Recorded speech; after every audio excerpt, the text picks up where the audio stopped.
প্রিয় ভিউয়ার্স দেখতে পাচ্ছেন আজকে কিন্তু আম্মু রেস্টুরেন্ট স্টাইলে নান রুটি এবং চিকেন বাসায় রান্না করে খাওয়ালো। আর এটা কিন্তু আমার ছোটো ভাইয়ের ফেভারিট খাবার।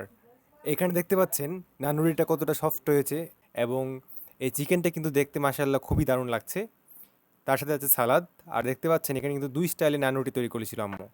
তো আজকে আপনাদেরকে সেগুলোই দেখাবো। দেখতে পাচ্ছেন আম্মু প্রথমেই চিকেনটি ভেজে নিচ্ছে এবং সেখানে কিন্তু নান রুটির যে ডোটা আছে সেটা কিন্তু হতে দিয়েছে। তো এইখানে চিকেনগুলোকে আম্মু সেইটা আম্মুর প্রিয় একটি স্পেশাল প্যানের মধ্যে ভাজছিল, যার জন্য চিকেনগুলো কিন্তু দেখতে আরও অনেকটাই গ্রিলডের মতো একটা ইফেক্ট আসে। আর এখানে দেখতে পাচ্ছেন আম্মু একা হাতে খুব দ্রুত করে নান রুটির ডোটা বানিয়ে সেগুলোকে রেডি করে নিচ্ছে। তো এরপর কিন্তু আম্মু ওভেনটাকে প্রি হিট করে সেটার মধ্যে নান রুটিগুলো দিয়ে দিবে। তো আমিও চলে আসলাম আম্মুর এই স্পেশাল মোমেন্টগুলোকে রেকর্ড করার জন্য। আর দেখতে পাচ্ছেন আম্মু রুটির মধ্যে এইভাবে মানে যাতে প্রফেশনাল দেখতে হয় সেই জন্য যা যা দরকার সমস্ত কিছু আম্মু করছে। কেননা আম্মুর ইচ্ছা ছিল যে রেস্টুরেন্টের মতো হুবহু সেম আমাদেরকে বানিয়ে খাওয়াবে।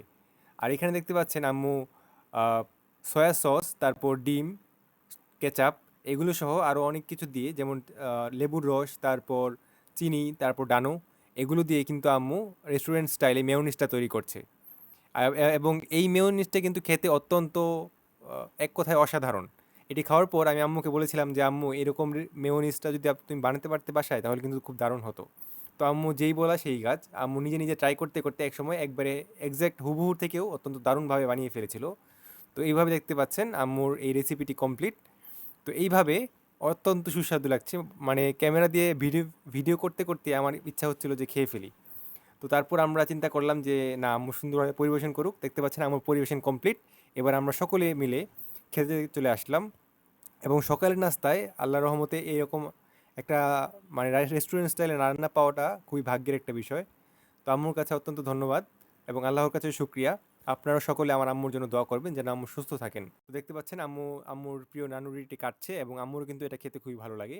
আমার ছোটো ভাইয়ের জন্য স্পেশালভাবে এটি রান্না করা এবং আমারও খুবই অসাধারণ লেগেছিল খেয়ে। দেখতে পাচ্ছেন কত সফট এবং অত্যন্ত ইয়ামি লাগছে দেখতে। তো আম্মু নানু রুটিগুলো কেটে কেটে দিচ্ছিল এবং দেখতেই তো পাচ্ছেন। তো আমরা এবার খাওয়া শুরু করি। আপনারাও কিন্তু কমেন্ট করে জানাবেন কেমন লাগলো আপনাদের এই রেসিপিটা এবং বাসায় কিন্তু অবশ্যই ট্রাই করতে ভুলবেন না। সকলে ভালো থাকবেন। আল্লাহ হাফেজ।